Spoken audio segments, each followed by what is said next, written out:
Hello and welcome guys. आज हमारा physics vector का पार्ट 9 है। इस पार्ट में हम देखेंगे जो अपने पिछले पार्ट में क्वेश्चन डिस्कस करे थे उसके आगे कुछ और भी इम्पोर्टेंट क्वेश्चन। इन क्वेश्चन में ना एक खास बात है कि हर एक क्वेश्चन किसी ना किसी एग्जाम में पूछा गया है और हर एक क्वेश्चन खुद में खास है। और मैं सजेस्ट करूंगा कि आपको ये जो सभी क्वेश्चन को जरूर लगाना चाहिए, क्योंकि कॉन्सेप्ट तभी बनेंगे जब हम क्वेश्चन लगाएंगे और क्वेश्चन से हमारे जो कॉन्सेप्ट होते हैं, जो प्रॉपर्टी होती हैं, वो रिवाइज हो जाती है। और साथ ही साथ अगर आप पूरा वेक्टर चैप्टर देखना चाहते हैं तो अर्थ जीएस यूट्यूब चैनल पर पूरी प्लेलिस्ट अपलोडेड है। यदि आप chemistry like structure of atom chapter देखना चाहते हैं तो अर्थ जीएस यूट्यूब चैनल पर पूरी प्लेलिस्ट अपलोडेड है, आप वहां पर देख सकते हैं। Hello and welcome guys. आज हमारा जो फिजिक्स वेक्टर का पार्ट नंबर 9 है।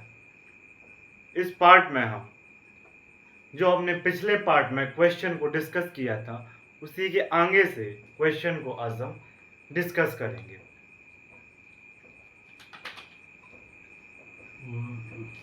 सदिश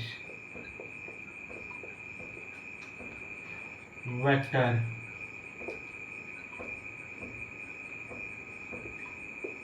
पार्ट नंबर अपना 9 चल रहा था सदिश का।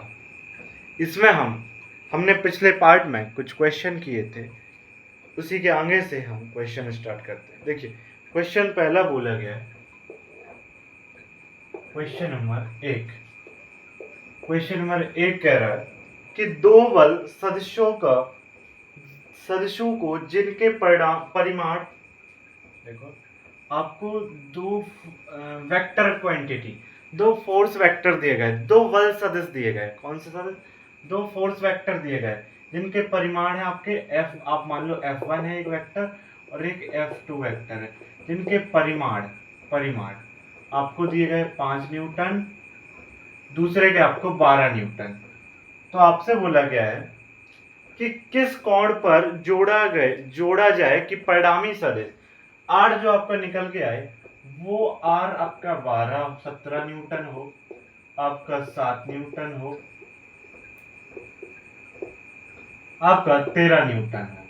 आपको बताना है एंगल यहाँ पर थीटा कितना होना चाहिए, ये बताना है। देखिए इसके लिए हमें सबसे पहले आना चाहिए फॉर्मूला R वाला। तो फॉर्मूला तो बेसिकली अपन को पता है ना, तो सीधा फॉर्मूला यूज करते हैं। 17 का स्क्वायर होता है 289 is equal to A square मतलब 5 का स्क्वायर 25 प्लस 12 का square 144 2ab cos of theta. तो यहाँ पर a रखा, b रखा, 2 मतलब यहाँ पर F1 F2 है, तो यहाँ पर F1 की रखी, F2 रखा, तो F1 F2 की मल्टीप्लाई कराया तो 5 × 12 cos ऑफ थीटा। तो जब मैंने इसको जोड़ा तो 169 और 269 मतलब 279 में से 169 को 289 में से 169 घटाएंगे तो ये 12 पंचे 60 120 cos ऑफ थीटा। इसको घटाने पर 6 2 8 और 100 120 अपॉन 120 इधर cos ऑफ थीटा। तो cos of theta is equal to 1 और थीटा 0 हो तब, थीटा 0 हो डिग्री हो तब cos थीटा 1 होता है। तो पहले जो आपका 17 न्यूटन परिणामी निकल के तब आएगा जब एंगल थीटा 0 होगा। अब हम दूसरे के लिए देखते हैं। दूसरे में परिणामी 7 न्यूटन। तो यहाँ पर अगर हम रखेंगे 7 तो 7 इधर अंडर रूट करा के इधर वर्ग आ जाएगा तो 49। 49 इज इक्वल टू सेम चीज, ये पूरी मतलब ये जो है ना ये वाला पार्ट एकदम सेम आएगा 169 प्लस 120 cos ऑफ थीटा। तो अगर मैं इसको घटाऊंगा तो 49 4 2 6 माइनस के 120, क्योंकि ऐसा होगा ना 49 minus of 169 is equal to 120 cos of theta. तो यहाँ पर इनको घटाएंगे माइनस का 120 upon 120 is equal to cos of theta. तो यहाँ पर थीटा कितना हो जाएगा, थीटा कितना हो जाएगा। देखिए एक चीज, 0 डिग्री, यहाँ पर नहीं, यहाँ देखते हैं 0 डिग्री, 30 डिग्री, 45, 60, 90 और 120, 135, 150, 180। तो इसमें क्या होगा, यहाँ तक दिख रहा है ना, ये 180 है, 180। तो इसमें क्या होता है, जो 0 डिग्री, जैसे आपने साइन 0 का निकाला तो वही कॉस 0 का मान हो जाएगा। लेकिन आपको चिन्ह ध्यान रखना है, चिन्ह को इस तरीके से निकालेंगे, इस वाले तरीके से कि इसमें ऑल पॉजिटिव होते हैं, इसमें साइन और कॉसेक पॉजिटिव होते हैं, यहाँ पर tan और cot पॉजिटिव होते हैं, यहाँ पर cos और sec पॉजिटिव होते हैं। तो देखिए 180 यानी कि इसमें आ रहा है सेकंड क्वाड्रेंट में साइन पॉजिटिव होता है। तो लेकिन हमें यहाँ पर cos देखना है, क्या cos theta is equal to -1 निकल के आया, तो कितने थीटा का मान -1 होता है। तो देखिए हम जानते हैं cos 0 की वैल्यू क्या होती है, 1 होती है। तो cos 180 की भी 1 हो जाएगी, लेकिन चिन्ह जो होगा वो माइनस आएगा, क्योंकि इस क्वाड्रेंट में cos जो होता है वो नेगेटिव होता है। तो cos 180 की वैल्यू -1 होती है, तो थीटा 180 डिग्री निकल के आ जाएगा। ये अपना पहला, एक सेकंड ये दिख नहीं रहा, आई थिंक इधर का, इसको इधर लिखते हैं, तो थीटा 180 डिग्री निकल के आ जाएगा बस। इसका देखिए तीसरे में क्या है, अब देखिए हमने दो जो देख लिए हैं, तो हमें तीसरा अपने आप मिल जाएगा। ऑप्शन को देखते हुए देखो, फर्स्ट ऑप्शन में 0 डिग्री 180 डिग्री, तो तीसरा क्या हो जाएगा, थीटा। तीसरे के लिए जो थीटा निकल के आएगा वो आपके लिए 90 डिग्री, ऑप्शन से पता चल रहा है। तो अपना फर्स्ट जो क्वेश्चन है उसका ए ऑप्शन राइट है ना। कई बार ऑप्शन देखकर भी क्वेश्चन आसानी से मिल जाते हैं। इसी तरीके से आप ये 90 डिग्री है ना, इसको निकाल सकते हैं, इसको भी। इसका देखिए ध्यान से, क्वेश्चन नंबर अगर हम देखें 2, क्वेश्चन नंबर 2 क्या कह रहा है, सेकंड क्वेश्चन कह रहा है, एक सेकंड इस चीज को, हाँ यहाँ पर, दो इकाई सदिशों का योग इकाई सदिश हो। कह रहा है कि दो इकाई सदिश का योग एक इकाई सदिश हो तो अंतर का परिमाण होगा। देखो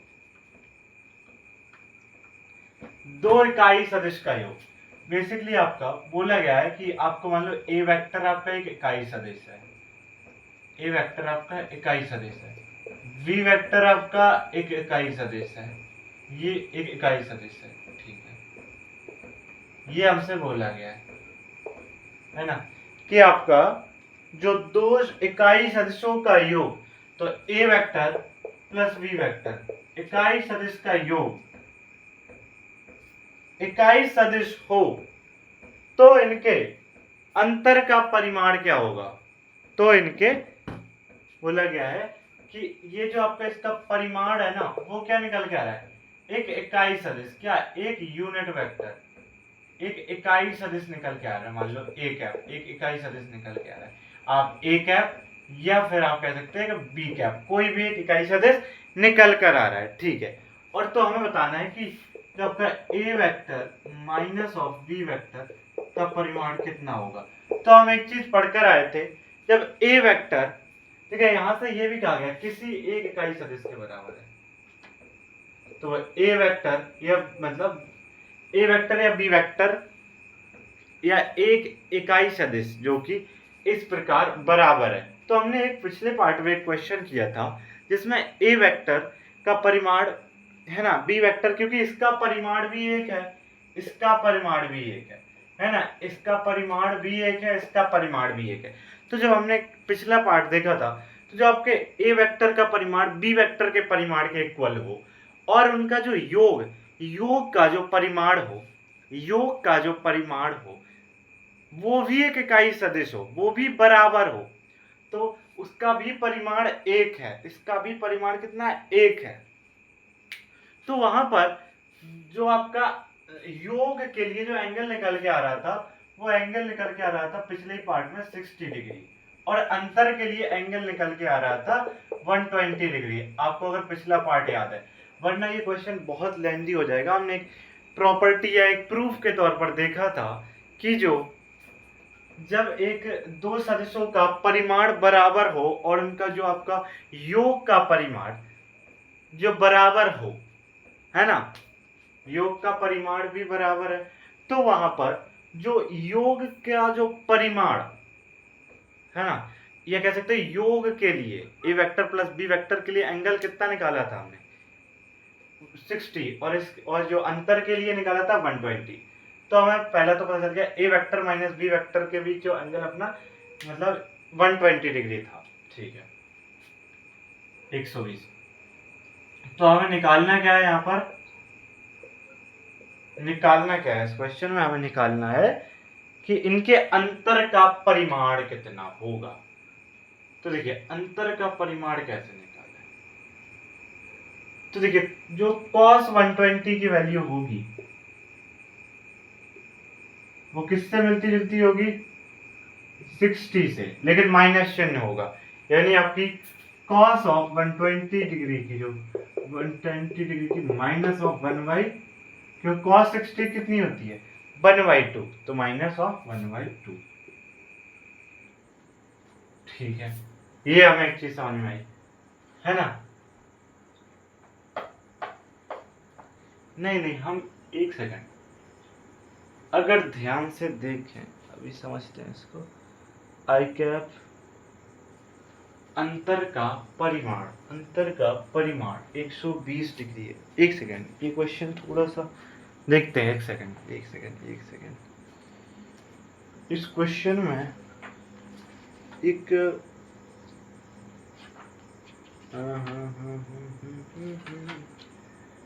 क्वेश्चन ओहो आ गया। एक सेकंड देखिए ये क्या अंतर का परिमाण। तो अंतर का परिमाण के लिए जो फॉर्मूला होता था ना r, जब अंतर हो r इज इक्वल टू, ये योग के लिए होता था, उस तरफ लिखा है a square plus B square minus of 2ab cos of theta, minus of 2ab cos of theta हो जाएगा, cos ऑफ थीटा हो जाएगा।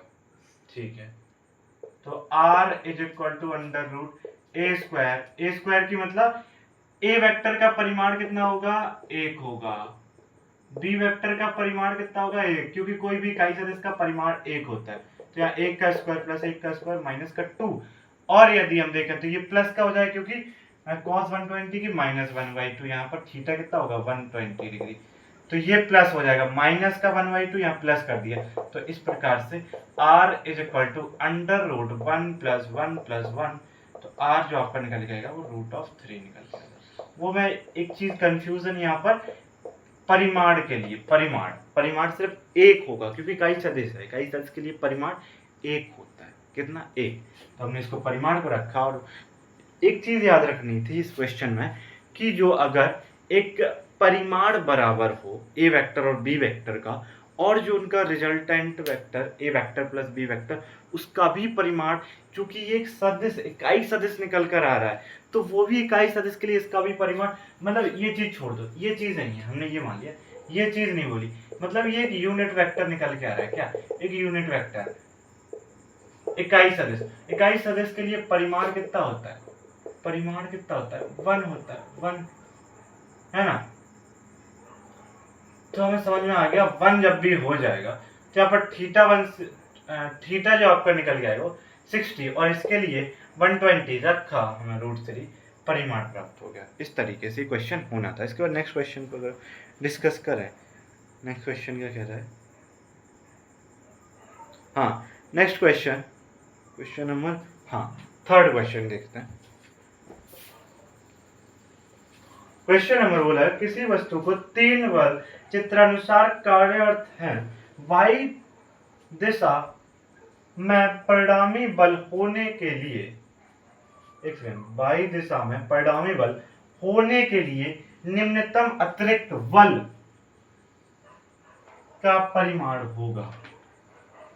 देखिए क्वेश्चन बोल रहा है कि आपको एक आकृति लाइक एक चित्र बना के आपको दिया गया है, उसमें कुछ बल लगाए जा रहे हैं, कितने, 3 बल। तो आपसे कहा है कि सिर्फ वाई दिशा में ही रहे, क्या वाई दिशा में रहे ओनली, जो आपका रिजल्टेंट निकल के आए वो सिर्फ वाई दिशा में हो, एक्स दिशा में, जेड दिशा में ना हो। तो उसके लिए हमें कौन सा बल ऐड करना है, देखिए सबसे पहले बनाते हैं हम इसका चित्र। एक हाँ चित्र बोला गया कुछ इस प्रकार, ये आपका एक्स अक्ष, ये आपका वाई अक्ष है ना, एक्स अक्ष क्वेश्चन में आई थिंक 3rd है ये, है ना, और बोला गया ये वाला है ना, और यहाँ पर और इसी के जस्ट इधर, ओके, यहाँ पर बोला गया 2 न्यूटन, यहाँ पर आपको 4 न्यूटन और यहाँ पर आपको 1 न्यूटन बोला गया, और आपको ये वाला एंगल 60 दिया गया है, ये वाला 30 दिया गया है, और इस प्रकार से बोला गया है। ध्यान से देखिए, एक सेकंड, ये चीज ना थोड़ी टेढ़ी हो रही है, बट ये चीज, ये ऊपर वाला जो 4 न्यूटन है वो जस्ट एज जो आपका ये 4 न्यूटन है ना, जो ऊपर, एक सेकंड, ये 2 न्यूटन था, हाँ गलती से, ये देखो ये 2 न्यूटन है ना, वो ऊपर से जो ऊपर वाला आपका जो बल है ना, ऊपर वाला जो बल है, मतलब ये आपका 4 न्यूटन, आप सिर्फ ये मान के चलिए ऊपर वाला और नीचे वाला ये सेम चीज है ना, सीधी लाइन है। तो हमने एक चीज पढ़ी थी कि आपको 4 न्यूटन से, देखो 4 न्यूटन से कोई ऊपर इस प्रकार खींच रहा है, 2 न्यूटन से नीचे खींच रहा है, तो बताओ किधर साइड को जाऊंगा मैं, तो ऊपर साइड, इस तरफ 4 न्यूटन की तरफ, क्योंकि 4 न्यूटन ज्यादा है। तो दिशाएं विपरीत हैं परंतु परिमाण अलग अलग है ना, दिशाएं विपरीत हो तो एक दूसरे को घटा देना है, तो जो रिजल्टेंट निकल के आएगा वो सिर्फ 2 न्यूटन इधर बचेगा, कितना, 2 न्यूटन, ये 4 खत्म, ये 2 खत्म, ये खत्म, सिर्फ कितना बचा, 2 न्यूटन बचा इधर, ठीक है। हमें अब इसके घटक करते 2 न्यूटन के, तो 2 Newton cos of 30 degree to sine of 30 degree Newton, इतना निकल के आएगा, 2 cos 30 डिग्री, इतना न्यूटन, तो 2 cos 30 की वैल्यू कितनी होती है, cos 30 होती है √3/2, तो इसको √3 न्यूटन निकल के आ गया, इस तरफ निकल के आ गया, 2 ऑफ साइन ऑफ 30 की वैल्यू 1/2 होती है, तो इधर 1 न्यूटन निकल के आ गया। आपको ऊपर निकालने की जरूरत ही नहीं है ना, ऊपर कितना भी बना रहे, हमें, एक सेकंड, ये x है और ये y है, हाँ सॉरी, ठीक है, हमें y ऊपर तरफ देखना ही नहीं है, हमें सिर्फ इधर x एक्सिस के और z एक्स को, तो z अक्ष के है ही नहीं, सिर्फ x अक्ष के खत्म ही करने हैं। देखिए इधर 1 न्यूटन निकल के आ गया बल घटक करने पर, जब इसका करेंगे तो इधर कितना निकल के आएगा, चूंकि ये 1 न्यूटन, तो 1 cos ऑफ 60, 1 sin ऑफ 60, कितना, sin ऑफ 60 डिग्री, और इधर 1 cos ऑफ 60, तो cos 60 की जो होती है 1/2 होती है, कितना, 1/2, तो देखिए इधर पर 1 है, इधर है 1/2, तो अगर इस तरफ में एक और अगर ऐसा 1/2 न्यूटन का ऐड कर लूं, क्या 1/2 न्यूटन का एक और फोर्स इधर ऐड कर लूं, तो 1/2 न्यूटन प्लस 1/2 न्यूटन, इधर भी 1 न्यूटन और इधर भी 1 न्यूटन, एक दूसरे को खत्म कर देंगे। सिर्फ ये वाला देखो, जो y अक्ष में जो आपके हैं 2, ये जो √3 न्यूटन, और ये आपका sin 60 कितना होता है, √3/2, तो ये आपके y अक्ष में आपके क्या हो जाएंगे, बल हो जाएंगे। तो हमें ½ न्यूटन का, 0.5 न्यूटन का एक अतिरिक्त बल लगाना पड़ेगा। ये हो गया अपना राइट आंसर, ये आपका अतिरिक्त बल है, वही आपसे पूछा गया था, ठीक है। इसका देखिए question number 4th, question number 4 देखते हैं। अब से क्वेश्चन नंबर 4th में बोला गया है, 4th ऑफ क्वेश्चन में ऐसा है, एक डायग्राम बनाया गया, ये है, ये इस प्रकार, ये आपका एंगल थीटा दिया गया और इधर आपका v वेक्टर है, इधर आपका इस तरफ v वेक्टर है। तो आपसे बोला गया है, क्या बोला गया, ये बेसिकली एक तल है, क्या एक तल है, ठीक है। तो आपसे m kg की वस्तु, एक m द्रव्यमान की क्या एक वस्तु है, m kg, b मीटर पर सेकंड की चाल से थीटा कोण पर दीवार पर टकराती है तथा समान चाल तथा समान कोण पर उछलती है, वस्तु पर संवेग ज्ञात कीजिए। देखिए संवेग होता क्या है, p vector is equal to M B vector होता है, ठीक है, हम ये जानते हैं। तो यदि ये एंगल थीटा पर है तो ये देखिए यहां से गई, अगर मैं बी वेक्टर घटक करूं, बी वेक्टर घटक करने पर एक आपका घटक इधर निकल के आएगा, इस तरफ वाले का, इस साइड वाले का, तो इसका बी कॉस ऑफ थीटा इधर, ये बी साइन ऑफ थीटा।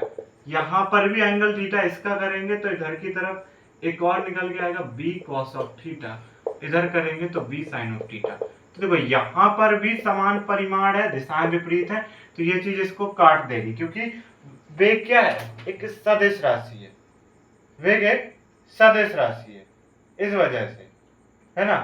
तो अगर हम देखें ऊपर क्या है, ऊपर है 2, ऊपर आपका जो संवेग वेग निकल के आ गया, बी आपका टोटल कितना निकलेगा, बी वेक्टर आपका निकल के आएगा टोटल, जो वो है B cos theta J cap plus V cos theta J cap. तो B vector total, B vector आप लेकर चले, बी वेक्टर टोटल आपका निकल के कितना आएगा, 2b cos of theta J cap, इस तरीके से। तो अगर हमें संवेग निकालना है तो m कितना दिया गया, आई थिंक m ही दिया गया, तो m 2b cos of theta J cap, p vector is equal to mb cos of theta J cap. इस प्रकार से हम निकाल सकते हैं। अगर आपको इसमें दिशा नहीं दी गई तो ए ऑप्शन आपका राइट हो जाएगा। बेसिकली आपसे बी का परिमाण पूछा गया, तो 2mb cos ऑफ थीटा, दिशा हटा दो तो ये हो जाएगा अपना राइट आंसर। इसका देखिए नेक्स्ट क्वेश्चन में देखेंगे यदि हम, तो क्वेश्चन नंबर ये 6th हो गया, मतलब 4th हो चुका है। इसका देखिए 5th क्वेश्चन, xy तल में एक सदिश जिसका x घटक 12 मीटर तथा y घटक 8 मीटर xy समतल पर घूर्णन करने से इसका x घटक आधा हो जाता है, तो आपका जो नया y घटक है वो लगभग क्या हो जाता है, मतलब यहाँ पर जो xy जो आपके एक्सेस है ना, xy जो आपका समतल है उसको ही घुमा दिया जा रहा है ना, आपको उसको घुमा देना है। फिर आपसे बोला गया है कि घुमा देने पर, देखिए घुमा देने पर जो आपका वेक्टर थी ना, वेक्टर के घटक चेंज हो जाएंगे, लेकिन जो आपका परिणामी है रिजल्टेंट, उसका परिमाण में कोई भी चेंज नहीं आएगा, उसके परिमाण में कोई भी चेंज नहीं आएगा, ठीक है ना। ये आप एक सदिश के परिमाण में कोई परिवर्तन नहीं आएगा, लेकिन घटक परिवर्तित हो जाएंगे। क्वेश्चन नंबर 4 हो जाने के बाद क्वेश्चन नंबर 5th,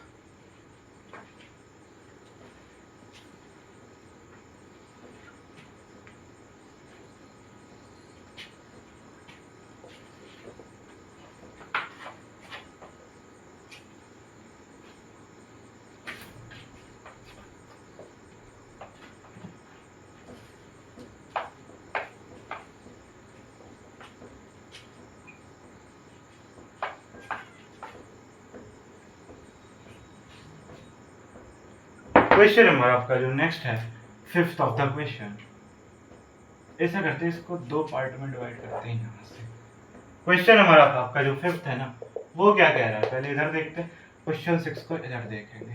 ये क्वेश्चन नंबर आपका जो 5th है वो आपसे पूछना चाह रहा है कि आपका देखो x पहले आपका ऐसा है, x y आपके ये है, x ये है और y ये है, आपका ये x y तल है ना। तो जो आपका x घटक है वो है 12 मीटर, ये जो x वाला घटक है, और आपका जो y वाला घटक है वो आपको दिया गया 8 मीटर बेसिकली। लेकिन हमने मान लो इसको घुमा दिया, किसको, पूरा तल ही घुमा दिया, हमने पूरा घुमा दिया। अब हमने x इधर कर दिया और y इधर कर दिया, हमने घुमा दिया, है ना। पहले ये था, है ना, ये था ये, लेकिन अब हमने घुमा दिया x y को, है ना, अब हमने घुमा दिया। तो घुमा देने पर क्या होता है, जो x घटक आधा हो जाता है, यानी जो x का घटक है ना वो कितना हो जाएगा, पहले 12 था वो 6 मीटर हो जाता है। तो आपसे बोला गया है, क्या बोला गया, जो आपका y घटक है इसको हम y ले लेते हैं, y आपको बताना है ना। y घटक को हमने y मान लिया, y घटक को हमने y मान लिया, हम y की वैल्यू ज्ञात करना है। तो देखिए हमेशा रखना कि जो इसका जो ये जो घटक है ना, इनसे जो सदिश निकल के आएगी, उस सदिश का परिमाण आप इसको घुमा दिया ना, तब भी उसका परिमाण वही रहेगा जो पहले था। कहने का मतलब यहां से आप मान लो एक विस्थापन सदिश निकल कर आई, मान लो 12 of i cap plus 8 of j cap, मतलब 8j कैप है, ठीक है। तो ये आपके पास एक वेक्टर निकल कर है, आपने इसका परिणामी निकाला है ना, तो कितना निकल के आएगा 144 प्लस 64 है ना, 144 प्लस 64, 4 दूनी 8, 6 4 10, 208, कितना 208, 208 निकल के आएगा इसका वैल्यू। तो यही परिमाण जो हम इसके लिए निकालेंगे, किसके लिए, ये वाले जो घटक है, इससे हमने एक सदिश लिखी, ये भी एक्स वेक्टर ही है, ये वाली सदिश भी एक्स वेक्टर है, वही सदिश है। तो इसका एक्स घटक 6i cap plus y j cap, तो इसका भी परिमाण अगर हम निकालें तो कैसे निकालें, under root of 36 plus Y square, और ये हमें पता है कितना है, रूट ऑफ, इसकी जगह हम लिखते हैं रूट ऑफ 208, दोनों तरफ वर्क करेंगे तो अंडर रूट हट जाएगा, 36 प्लस वाई स्क्वायर, तो Y square is equal to 208 minus of 36, कितना माइनस ऑफ 36 है ना। अब मैं 208 36 घटा दो, कितना घटा दो 36, तो ऐसा करूं 200 में से, अरे सीधा 8 2 क्यों जल्दी से कर लेते हैं, 17 172, कितना 172, कितना 172, Y square is equal to 172 है ना, वाई, तो यहां पर y is equal to root 172। तो हम जानते हैं 13 का स्क्वायर कितना होता है, 13 का स्क्वायर होता है 169, तो इसके करीब आसपास है, 14 का होता है 196, यानी ये ज्यादा हो रहा है, तो 13 से 14 के बीच 172 आएगा, तो यानी कि 13 पॉइंट समथिंग आएगा, तो y is equal to 13 point something, ये वैल्यू हो जाएगी, यानी कि आपका जो y घटक हो जाएगा वो कितना निकल के आएगा, इसमें ऑप्शन में दिया गया 13.11 मीटर, बस यही हो जाएगा 13.11 मीटर, बस ये अपना हो गया। इसके बाद क्वेश्चन नंबर 6 तो देखते हैं यहाँ पर, एक क्वेश्चन नंबर 6 तो क्या कह रहा है, हाँ ये अपना क्वेश्चन कौन सा था, ये हो चुका है। इसके बाद दो सदिश ए वेक्टर और बी वेक्टर का योग सी वेक्टर है, मतलब एक सेकंड, ए वेक्टर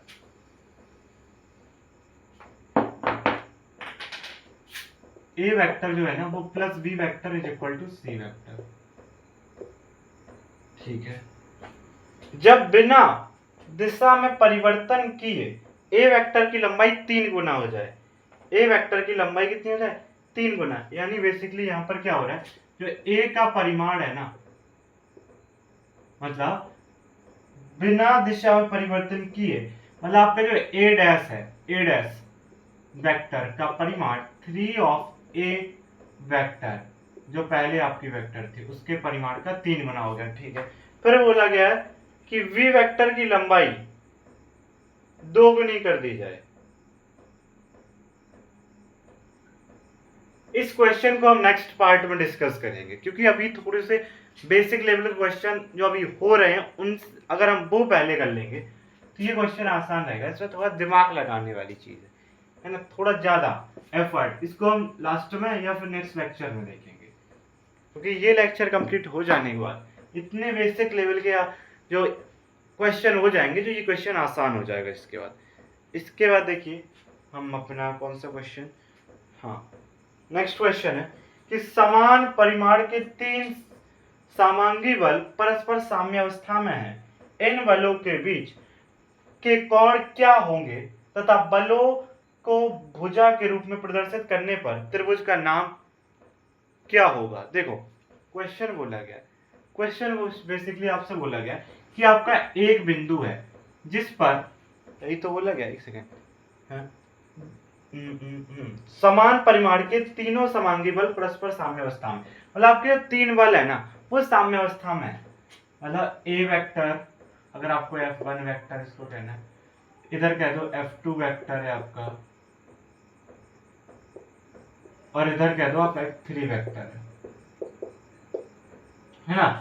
तो ये समान परिमाण के हैं, किसके? समान परिमाण के। एक सेकंड,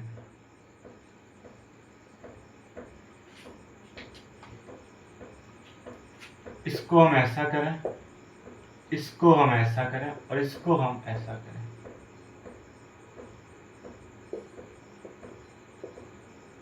है ना। तो ये आपने मान लिया F1 वेक्टर, ये आपका F2 वेक्टर, तो ये आपका F3 वेक्टर। तो ये तीनों ना साम्यावस्था में है, यानी कहने का मतलब F1 vector plus F2 vector plus F3 vector is equal to 0। मतलब जो तीनों सदिश हो, F1 वेक्टर, एक सेकंड ये दिख नहीं रहा, F1 vector plus F2 vector plus F3 vector is equal to 0, है ना। ये बोल सकते हैं साम्यावस्था में है, ठीक है। तो साम्यावस्था में आपसे बोला गया कि इन सब के मध्य जो एंगल है ना वो कितना होगा, theta is equal to what. क्योंकि साम्य, हमने एक दिन क्वेश्चन किया था कि साम्यावस्था में होने पर इन सभी के मध्य एंगल समान आएगा तथा जो आपके परिमाण है ना वो भी समान होने चाहिए, और समान तीनों। पहले हम एंगल देखते हैं, तो देखो टोटल एंगल 360 होता है, तो तीन कोण समान होने चाहिए, तो 3 से आपको भाग देना है, तो 120, यानी कि जो आपके एक एंगल है ना वो 120 निकल के आएगा, है ना। तभी ये तीनों बल साम्यावस्था में हो सकते हैं। दूसरी चीज, इन F1 का परिमाण F1 is equal to F2 is equal to F3, मतलब तीनों के जो परिमाण है वो एक दूसरे के बराबर होने चाहिए। और बराबर कब होते हैं, कौन से त्रिभुज में तीनों के परिमाण बराबर होते हैं? तो समबाहु के लिए। किसके लिए? समबाहु के लिए। तो समबाहु मतलब आपका जो एंगल हो जाएगा वो आपका, यदि हम इनको एक त्रिभुज के रूप में रूपित करेंगे तो एक समबाहु त्रिभुज निकल के आएगा, एक समबाहु त्रिभुज निकल के आएगा, ठीक है। समबाहु थीटा 120 डिग्री। इस तरीके से हम इस क्वेश्चन को कर सकते हैं। इसके बाद देखिए, एक सेकंड, हाँ 9, इसके बाद देखिए नेक्स्ट क्वेश्चन कौन सा है। हाँ अच्छा क्वेश्चन, ठीक है। इसका देखिए नेक्स्ट क्वेश्चन, हाँ यहीं पर करते हैं, 7th ऑफ क्वेश्चन।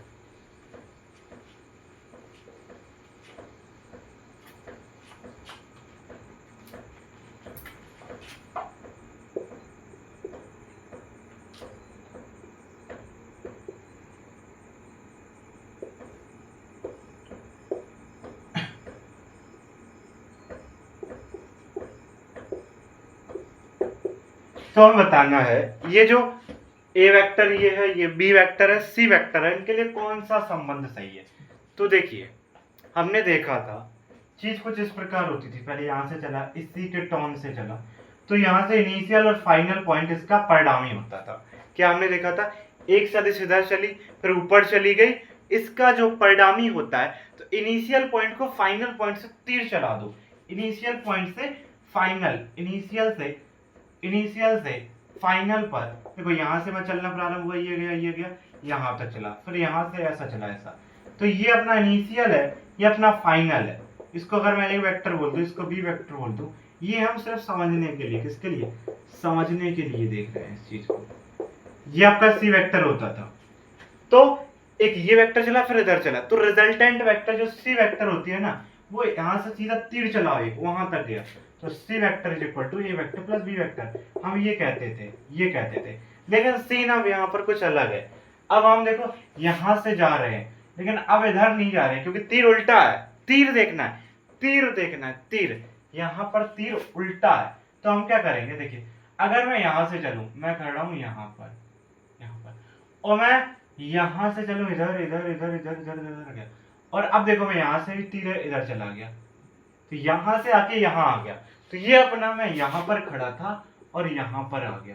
तो यहाँ से इनिशियल से अगर मैं फाइनल तीर चलाऊं, तो ये अपना रिजल्टेंट है, यानी B vector is equal to C vector plus A vector. ये अपना इसके लिए सही रिलेशन हो जाएगा। B vector is equal to C vector plus A vector, I think सी,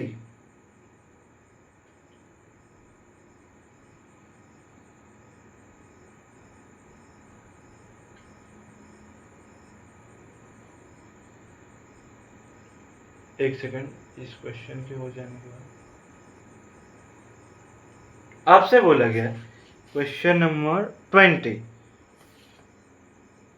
हाँ 20वां क्वेश्चन बोला गया है कि आप माना C vector is equal to A vector plus B vector. आपसे बोला गया है कि सी वेक्टर माना C vector is equal to A vector plus B vector. तो आप मतलब ये है कि ए वेक्टर इधर गया और इधर चला गया, तो इनिशियल को फाइनल से मिला दिया, तो आपका ये सी वेक्टर, ये ए वेक्टर, ये बी वेक्टर, इस प्रकार ये तो है। ठीक है, तो यहां से अगर हम ध्यान से देखें, सी वेक्टर जो आपका A vector plus B vector है, तो बोला गया है सी वेक्टर का जो परिमाण है वो हमेशा ए वेक्टर से अधिक होगा। ये चीज हमेशा नहीं होगी, ए ऑप्शन गलत हो गया। बी देखते हैं, सी वेक्टर का परिमाण ए वेक्टर से बड़ा होगा तथा सी वेक्टर का परिमाण, नहीं वो बोल रहा है कि सी वेक्टर का परिमाण ए वेक्टर से छोटा होगा तथा सी वेक्टर का परिमाण बी वेक्टर के से छोटा होगा। ये संभव हो सकता है, हाँ ये संभव है, ये संभव हो सकता है, ये संभव हो सकता है। ठीक है, सी हमेशा ए प्लस बी होगा, यानी कि जो सी का परिमाण है वो ए के परिमाण और बी के परिमाण की योग के बराबर होगा। ऐसा हमेशा नहीं होगा। और वो लगा सी जो है वो ए और बी के बराबर नहीं हो सकता। देखो हो सकता है। जैसे मान लो सी का परिमाण C square is equal to, नहीं हम कहते हैं C is equal to root of A square plus B square plus का 2ab कॉस ऑफ थीटा। क्या कहा गया इसमें? लास्ट लाइन में क्या कहा गया था? लास्ट लाइन में आई थिंक प्लस था या माइनस, हाँ प्लस था। तो देखिए अगर मैं यहाँ पर थीटा इज इक्वल टू 0 ले लूँ तो थीटा 0 कॉस 0 कितना होता है? कॉस 0 होता है 1, तो यहाँ पर 1 आ जाएगा इसकी जगह 1। तो यहाँ पर c is equal to under root A square plus B square plus का 2ab, तो A square plus B square plus का 2ab, ए प्लस बी का होल स्क्वायर, क्या ए प्लस बी का होल स्क्वायर, तो स्क्वायर से under root खत्म, तो c is equal to A plus B.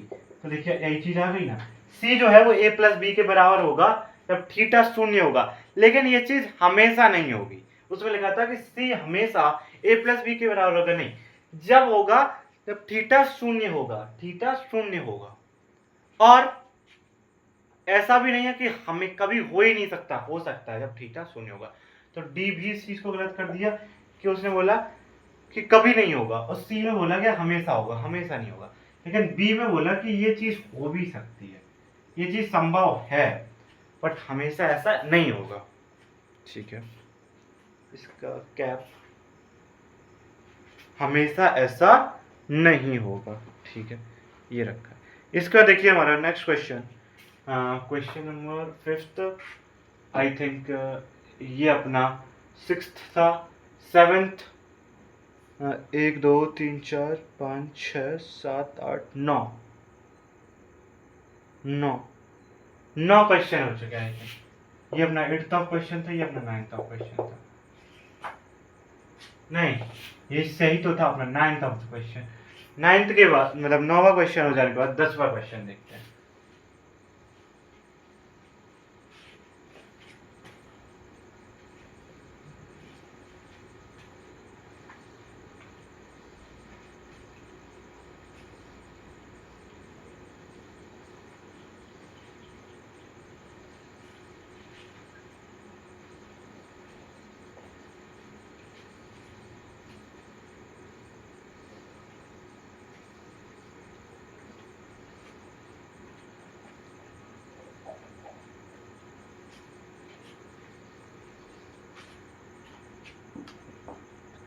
इसके बाद देखिए नेक्स्ट क्वेश्चन है, 2 न्यूटन तथा 3 न्यूटन तथा 2 न्यूटन के दो बल थीटा कोण पर इस प्रकार कार्यरत हैं कि उनका परिणामी R है।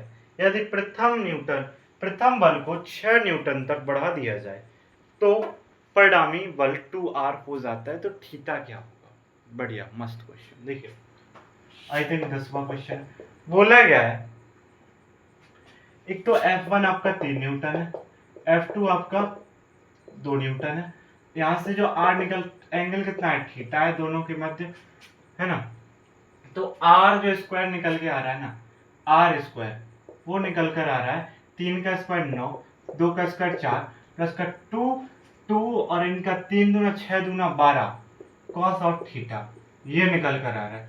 अगर मैं इनको जोड़ूं तो 13 plus 12 cos of theta is equal to R square आ रहा है। ठीक है, ये निकल कर आ रहा है। यदि अब क्या होता है कि हमने क्या किया, जो पहला बल है उसको हमने क्या कर दिया, बढ़ा दिया 6 न्यूटन, मतलब इसको हमने 3 से कितना कर दिया, 6 न्यूटन कर दिया। ठीक है, तो हमने अब जो परिणामी कितना हो जा रहा है, अब परिणामी कितना होता है 2R, तो यहाँ पर 4R स्क्वायर, क्योंकि इसकी जगह हमने 2R की जगह मतलब 2R रखा तो 4R स्क्वायर, इसकी जगह हमने 6 रखा 36 प्लस 4 और 12 नहीं 6 दूना 12 दूना 24 कॉस ऑफ थीटा। अगर मैं इसको जोड़ूं तो 40 प्लस 24 कॉस ऑफ थीटा। ठीक है, हमें इसमें निकालना क्या है, थीटा एंगल निकालना है। तो आर स्क्वायर की अगर मैं वैल्यू रख दूं, आर स्क्वायर की वैल्यू रखने पर 13 चुको 52 प्लस 12 चुको 48 कॉस ऑफ थीटा निकल के आ रहा है। तो यदि मैं एक काम करूं, इसको मैं 52 माइनस 40 है ना, तो घटाऊंगा तो यहाँ पर 12 निकल के आ जाएगा, और मैं 24 कॉस ऑफ थीटा माइनस 40 तो 12 इज इक्वल टू, देखो 24 दूना 48 माइनस का 24 कॉस ऑफ थीटा, तो cos of theta is equal to 12/24 minus के, तो 1/2 माइनस के, तो कॉस ऑफ थीटा जो आपको निकल के आएगा वो निकल के आएगा कितना, theta is equal to 120 degree. क्यों निकल के आएगा, क्योंकि हमने देखा था जो 0 30 45 जो अपना 60 90, 0 degree 30 degree 45 degree 60 degree 90 degree है ना, और अपना जो 120 135 150 180 है ना, ये अपना 180 मतलब यहाँ 150, तो 0 होगा 180 के होगा, 30 जो होगा 150 होगा बराबर, और जो 45 होगा 135 के होगा, और 60 होगा वो 120 के बराबर होगा। लेकिन चिन्ह हमें कॉस के लिए माइनस चिन्ह देना, तो कॉस 60 की वैल्यू जो होती है वो कितनी होती है, कॉस 60 की होती है 1/2, इसके आगे अगर हम माइनस लगा दें तो 120 की हो जाती है माइनस का 1/2, तो थीटा 120 निकल के आएगा। ठीक है, तो ये हमने क्वेश्चन हल कर लिया। इसके बाद क्वेश्चन नंबर 11 देखते हैं।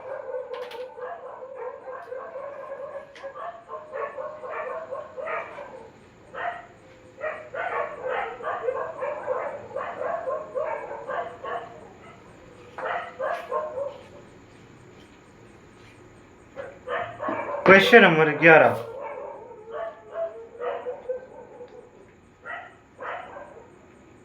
क्वेश्चन नंबर जो 11 बोला गया वो क्या कह रहा है कि P वेक्टर तथा P vector plus Q vector A1 P vector minus Q vector का परिणामी के बीच कोण, मतलब इन दोनों का जो रिजल्टेंट निकल के आने वाला है और P के साथ, मतलब बेसिकली P वेक्टर तथा R वेक्टर के मध्य theta is equal to what, बस ये बात चीज है। तो अगर मैं इनका परिणामी कैसे निकाला जाता है, परिणामी सदिश, तो परिणामी सदिश क्या होता है, देखो बेसिकली मान लो आपका ये P vector plus Q vector है, मान लो ये P vector minus Q vector है, तो आपका रिजल्टेंट वेक्टर यही तो होता है ना, R वेक्टर क्या हो जाएगा, R vector is equal to इसका प्लस इसका योग, बस यही तो हो गया ना। जब मैंने R वेक्टर निकाला तो P vector plus P vector plus Q vector plus P vector minus Q vector, तो Q खत्म, R vector is equal to 2P vector. देखो P वेक्टर में अगर कोई गुणांक हो चुका है तो हमेशा देखना वो इसके समांतर होगा। P basically P vector R vector क्या है, पी वेक्टर तथा 2p वेक्टर के मध्य हमें एंगल बताना है। एंगल कितना होगा, एंगल कितना होगा निकाल लो। p vector dot p 2p vector is equal to p cos of theta, p 2p cos of theta. p और 2p, अरे सीधा बात, सीधा बात, सीधी बात, सीधी बात। अगर मैं यहां से देखता भी तो p vector dot 2p vector, दोनों की दिशाएं यहां से p 2p है ना, और cos ऑफ थीटा हम जानते हैं p vector dot p vector 2p vector वही आ जाता, p वेक्टर 2p ये निकल के आ जाता। तो ये और ये cos ऑफ थीटा, तो ये चीज से खत्म, cos of theta is equal to 1 निकल गया था। थीटा कितना होगा यहाँ पर जब 1 होगा तो 0 डिग्री, यानी 0 क्या होता है, 0 क्या बोलते हैं, समांतर बोलते हैं। यानी कि आपका जो p वेक्टर और r वेक्टर के बीच जो एंगल है, या p वेक्टर और p vector plus q vector था एवं p vector minus q vector के बीच जो एंगल है वो 0 है, यानी कि समांतर है। हाँ, तो शून्य बोल सकते हैं, शून्य, ये ऑप्शन है राइट। ठीक है, ये आपका 12वां क्वेश्चन। 12वीं के बाद आई थिंक इसके बाद अपन को ये वाला करना है। दो सदिशों q वेक्टर तथा नहीं, दो सदिशों p वेक्टर तथा q वेक्टर का परिणामी r वेक्टर है। क्या है, r वेक्टर। यदि q वेक्टर की को दुगना कर दिया जाए तथा नया सदिश p वेक्टर के लंबवत हो, p के लंबवत हो, तो r निम्न के बराबर होगा। r किसके बराबर होगा, यहां पर अगर हम देखें क्वेश्चन नंबर 12, तो 12वां क्वेश्चन क्या कह रहा है कि दो सदिश p वेक्टर और r, basically p vector plus q vector is equal to r vector, यही तो कहा गया है। ठीक है, हमें क्या निकालना है, उसने बोला है कि p वेक्टर मतलब q वेक्टर को हमने दोगुना कर दिया, q डैश वेक्टर जो निकल के आया ना वो आपकी 2 ऑफ q वेक्टर के बराबर है। q को दोगुना किया भाई हमने, q के परिमाण को दोगुना किया। q वेक्टर के जो परिमाण है ना, q डैश वेक्टर, वो 2 ऑफ q वेक्टर के पहले q जो है ना उसके परिमाण की है। ठीक है, सीधी बात हम यहां से लिखें, q is equal to 2q, q dash is equal to 2q, सीधी बात। तो हम कह सकते हैं जो आपका इससे देखो क्या बोला है, इनसे परिणामी r निकल गया है, लेकिन अगर हम q को दुगना कर दिया जाए तो जो नया सदिश निकल के आएगा है ना, वो p के लंबवत होगा। क्या होगा, p के लंबवत होगा। किसके लंबवत होगा, p के। तो देखिए नया सदिश जो निकल के आएगा, हमने कहा r डैश निकल के आएगा, r डैश क्या होगा, p वेक्टर मतलब r डैश आपका नया निकल के आएगा, सीधी बात r डैश। तो उसने बोला r डैश और आपका जो 2q है, मतलब जो आपका परिणामी हमने r माना, r है ना, वो 2q के लंबवत है। r नहीं r p के लंबवत है, r p के लंबवत है। उसने बोला r p के लंबवत है, जो नया सदिश निकल के आया ना r, वो p के लंबवत है। p के क्या है, लंबवत है। एक सेकेंड, इसको हम एक तरीके से समझते हैं ना।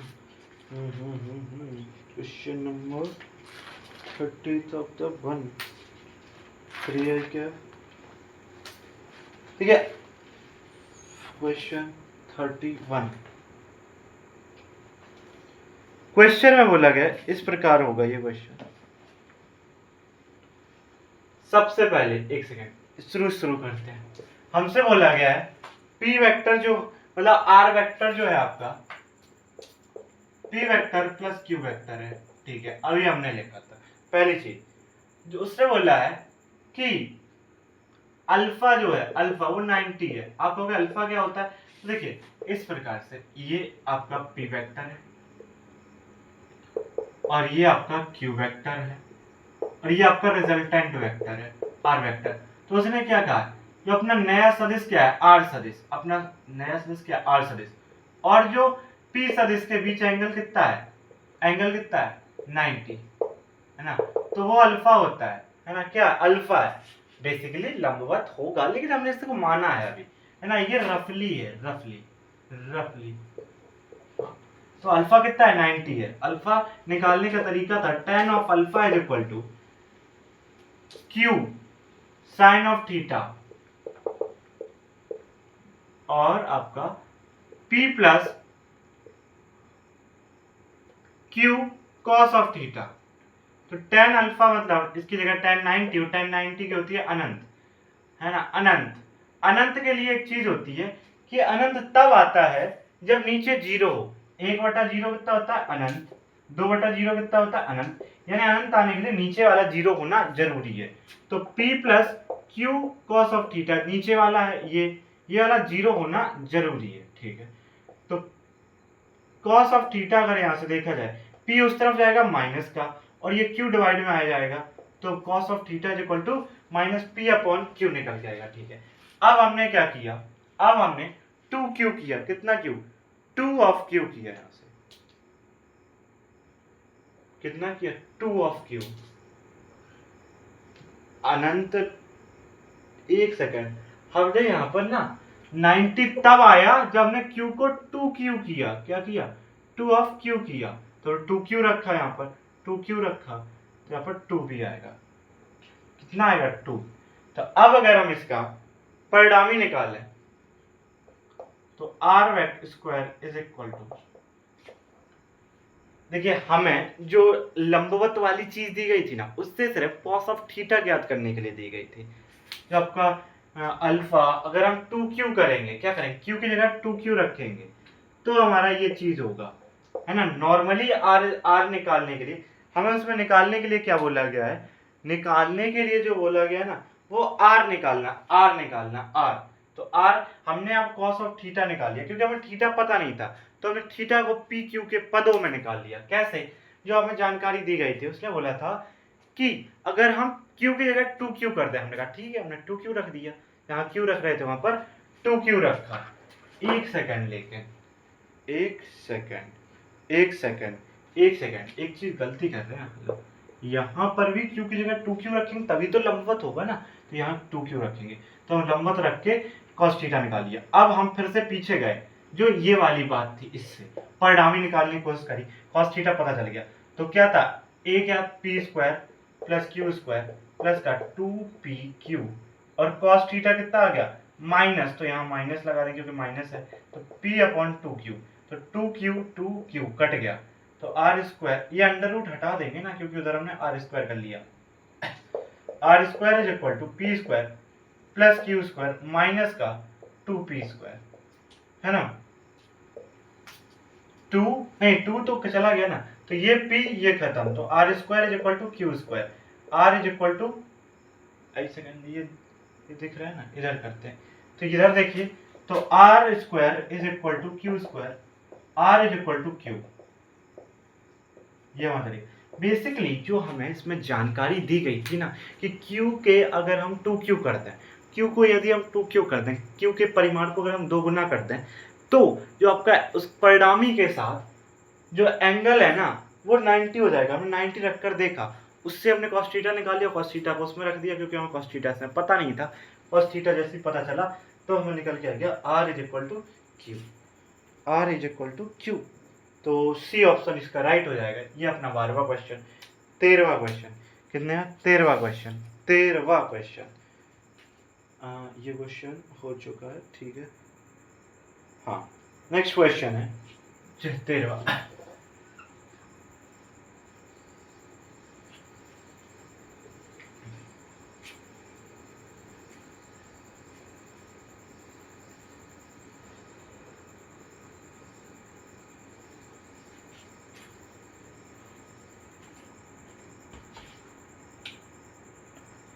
क्वेश्चन नंबर जो अपना 13 है वो क्या कह रहा है, A vector plus B vector is equal to C vector, C vector A vector के क्या लंबवत है, ठीक है। इसके अतिरिक्त ए का जो परिमाण है वो सी के परिमाण के बराबर है। तो यहां से हमें ए वेक्टर बी वेक्टर के बीच जो आपका एंगल थीटा वो कितना हो जाएगा, के बीच एंगल कितना हो जाएगा। देखो ये अगर चीज याद आ रही हो तो अगर हम यहाँ पर ध्यान से देखें, किससे ध्यान से देखें तो A vector plus B vector plus C vector, लेकिन हमने एक दिन कहा था कि हमें अगर सी वेक्टर और ए वेक्टर के बीच एंगल पता है तो जिसके बीच एंगल हमें पता हो या निकालना हो उसको आप रख लो। तो अब हमें इन दोनों के मध्य निकालना है, ए वेक्टर और बी वेक्टर के मध्य थीटा, तो इनको हमने एक तरफ रख लिया। लेकिन हमें अगर सी वेक्टर और ए वेक्टर के बीच एंगल पता है, निकालना नहीं है, पता है, तो हम सी वेक्टर और ए वेक्टर को एक तरफ रखकर देखते हैं। B vector is equal to C vector minus of A vector, ठीक है, इस प्रकार रख सकते हैं। तो यदि हम यहां से हमें क्या बन रहा है कि जो सी वेक्टर और ए वेक्टर का यदि हम परिमाण निकाल के देखें तो आपका जो बी का जो परिमाण निकल के आएगा, बी का जो परिमाण वो बेसिकली निकल के आएगा, इधर स्क्वायर कर देते हैं, अंडर रूट वाला सिस्टम हटाते हैं, सी का स्क्वायर मतलब सी स्क्वायर प्लस ए स्क्वायर माइनस का 2ca cos ऑफ थीटा। और हम जानते हैं सी का परिमाण ए के बराबर है बेसिकली, है ना। तो ये सी 2a स्क्वायर क्या 2a स्क्वायर माइनस का 2a square cos of theta is equal to B square, क्योंकि बी स्क्वायर के परिमाण के बारे में कुछ नहीं कहा गया। यदि हम यहाँ से बी स्क्वायर कॉमन ले लें, मतलब 2a स्क्वायर कॉमन ले लें तो 1 माइनस कॉस ऑफ थीटा निकल के आ जाएगा बी स्क्वायर। तो अगर हम देखें B square upon A square और यहाँ पर 1 माइनस कॉस ऑफ थीटा, है ना, इस तरीके से 1 माइनस कॉस ऑफ थीटा। एक सेकेंड, क्वेश्चन क्या है, हाँ, ए वेक्टर और बी वेक्टर के बीच एंगल निकालना। तो यदि अब हम ध्यान से देखें ए वेक्टर थीटा थीटा थीटा, तो हमें पता है कि 1 माइनस कॉस थीटा क्या लिख सकते हैं, 1 माइनस कॉस ऑफ थीटा क्या लिख सकते हैं। देखिए हम एक फॉर्मूला पढ़े हैं ट्रिग्नोमेट्री का, कौन सा वाला, sine square theta is equal to 1 minus cos of 2 theta by 2 और sine square theta by 2 is equal to 1 minus cos of theta by 2, ये चीज निकल के आएगी, है ना। तो हम इसकी जगह क्या रख सकते हैं, तो यदि हम 1 माइनस कॉस ऑफ थीटा करें तो 2 साइन स्क्वायर थीटा बाई 2 निकल के आएगा, है ना, बी स्क्वायर 2a स्क्वायर, इस तरीके से। एक सेकंड, ठीक है, यदि हम ये साइन थीटा वाला केस करेंगे तो हमें कॉस थीटा पता नहीं निकल, मतलब कॉस थीटा नहीं निकल पा। एक सेकंड यार, टू मच मिस्टेक्स। इसके मध्य तो एंगल हमें थीटा पता है ना कि थीटा 90 है, किस किस के मध्य, सी वेक्टर और ए वेक्टर के मध्य। तो यहाँ पर cos 90 रखा जाएगा, cos 90, तो ये पूरा 0 हो जाएगा, ये कहाँ हो जाएगा 0, ये क्या हो जाएगा 0। तो B square equal to A square, तो बी ए स्क्वायर, तो ये तो 2 निकल के आ जाएगा, 2 क्या निकल के आ जाएगा 2, B square upon A square equal to 2। और कह सकते हैं कि B square is equal to 2a square निकल के, यही चीज देखो, B square is equal to A square upon 2a square, ये चीज हमें पता चल गई, ठीक है। B square is equal to A square नहीं, B square is equal to A square. अब हमें इस रिलेशन की वजह से थीटा पता चल जाएगा। कैसे, हमें इन दोनों के मध्य एंगल थीटा पता करना है, तो R square is equal to A square plus B square plus का 2ab कॉस ऑफ थीटा। देखो आर स्क्वायर, ठीक है, मतलब आर की जगह क्या है, परिणामी क्या है सी स्क्वायर, ठीक है। और सी स्क्वायर, सी का परिणामी ए के बराबर है यानी ए स्क्वायर, ये भी ए स्क्वायर, और बी का 2a के बराबर, 2a स्क्वायर के बराबर, और यहाँ पर भी मैं अगर 2a और यहाँ पर 2a रखूं, क्योंकि अगर ध्यान से नहीं एक सेकेंड, अगर b स्क्वायर 2 स्क्वायर अगर मैं इधर अंडर रूट भेजूं तो 2a स्क्वायर आएगा, b is equal to root 2a निकल के आएगा, है ना। तो मैं b की जगह क्या रख सकता हूँ, root 2a cos of theta, है ना। तो a स्क्वायर खत्म, 2a square plus 2 root 2a square cos of theta is equal to 0। ठीक है, तो यदि मैं यहां से a square 2a square common ले लूं, 2a स्क्वायर, तो 1 plus root 2 cos of theta is equal to 0, यानी ये इधर चला जाएगा नीचे, ये एक सेकंड, ये आई थिंक यहां से दिख नहीं रहा है, ठीक है इधर करते हैं इसको, एक सेकंड इसको इरेज करके इधर करते हैं।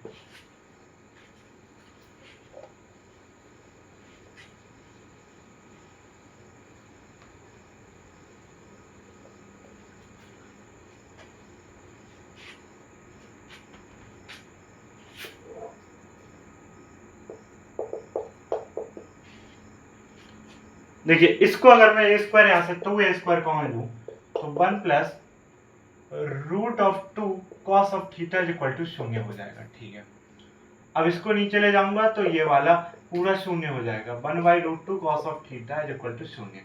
और यदि मैं यहाँ पर देखूँ cos of theta is equal to minus of 1 और नीचे रूट ऑफ 2, तो देखिए कॉस 45, देखो cos 45 की वैल्यू कितनी होती है, cos 45 की जो आपकी वैल्यू होती है 1 बाई रूट 2 होती है, लेकिन हम जानते हैं 0, 30, 45, 60, 90, और यहाँ पर अगर हम लिखें तो यहीं से बस उल्टा लिखते चले जाओ, क्या इसको छोड़ दो, इसके नीचे लिखो, इसके नीचे लिखेंगे कितना आपका 120, इसके नीचे लिखेंगे 135, इसके नीचे लिखेंगे 150, इसके नीचे लिखना है आपको 180 बस। यानी अगर 45 का है तो 135 का माइनस में हो जाएगा, यानी cos 135 की वैल्यू कितनी होती है -1/2। तो थीटा कितना निकल के आएगा, यहाँ पर देखो यही सेम चीज है, सेम सब कुछ लगा, थीटा की जगह क्या आ जाएगा 135 डिग्री, कितना आएगा 135 डिग्री। ये हो गया अपना 13वां क्वेश्चन। 135 को हम क्या लिख सकते हैं basically, pi by 3 pi by 4 देखते हैं करके, 18 3 54 मतलब 540 और 4 एकम 4 14 4 3 12 2 20 4 5 20। हाँ, तो अपना 3 pi by 4 is the right answer, क्योंकि नॉर्मली अगर अपन को याद ना हो कि 3 पाई बाई 4 को ही हम 135 डिग्री लिखते हैं तो हम पाई की वैल्यू 180 लिखकर चीजें निकाल सकते हैं आसानी से। तो ये अपना 13वां क्वेश्चन हो चुका है।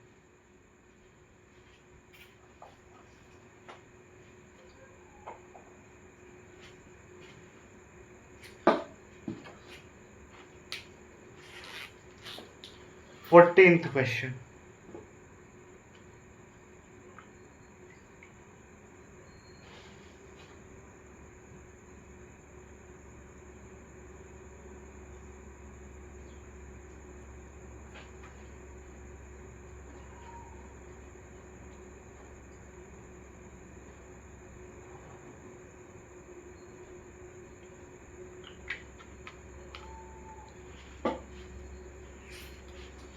इसके बाद देखिए कहाँ अपना एक क्वेश्चन हो चुका था, ये वाला।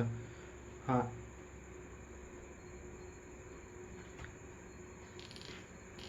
ठीक है, इसके बाद देखिए हम 14 और 15 दो को भी क्वेश्चन और लिखते हैं।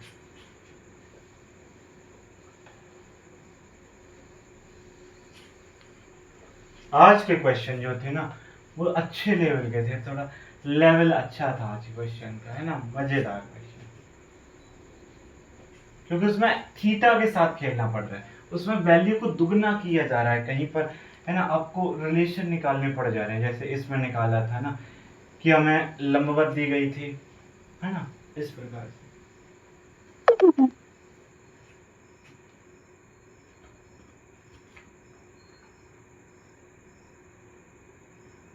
देखिए क्वेश्चन नंबर 34 बोला गया है, सॉरी क्वेश्चन नंबर अपना 14। कोई 14 क्या कह रहा है कि आपको ए वेक्टर कुछ इस प्रकार दी गई है, आपको बी वेक्टर इस प्रकार दी गई है, सी वेक्टर आपको इस प्रकार दी गई है, आपको डी वेक्टर इस प्रकार दी गई है, आपको ई वेक्टर इस प्रकार दी गई है, एफ वेक्टर इस प्रकार दी गई है। तो आपको देखना है कि कौन सा रिलेशन आपका सही है। मतलब ए वेक्टर तो इससे एफ वेक्टर तक 6 सदस्यों के परिणामों और दिशाओं को दिए गए चित्र आरेख में प्रदर्शित किया गया है। निम्नलिखित में से कौन सा कथन इनके लिए सत्य नहीं है? तो सत्य सत्य है, सत्य है, देखना है, सत्य नहीं, सत्य है, सत्य या सही है। ठीक है।